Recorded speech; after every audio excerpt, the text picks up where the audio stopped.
Да покажа и аз тук една малка поредна сгодина, ама гледам, че Тинко ме изпреварил.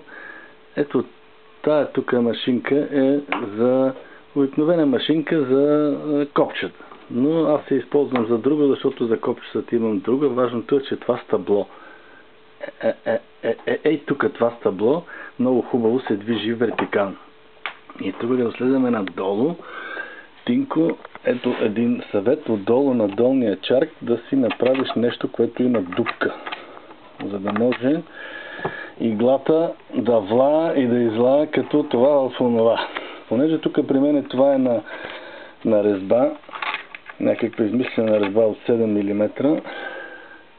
Не знам дали ще се види добре. Това е от едни китайски буклуци по 5 лева отверки много.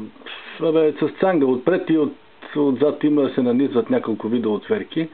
Това съм го отрезал от една такава машинка и съм го направил просто резба отзад. Не се вижда хубаво, защото е тъмна светлината, но въпросът е, че то се завива тук отдолу и тия са сменяеми. И освен това, че вече за дупките, даже Тинко тук има по-голяма височина от мене, аз съм ограничен от машината, но аз всъщност я взех на времето специално, здравей Евгений, тази машинка, не само за дупките, когато почна да се правят украси по каниите, аз понеже като Тинко от сутрин до вечер само кании шия и ги украсявам, да може, като се закачи, тук може да се слагат различни джунджури за орнаменти, може от еврейски звезди, от шестограми и така нататък. И с едно много добро и точно движение постъпателно да се и канията ще се движи тук подред и така ще се направят едни много хубави орнаменти в редица или както човек реши намери за добре. Това е, което мога да кажа.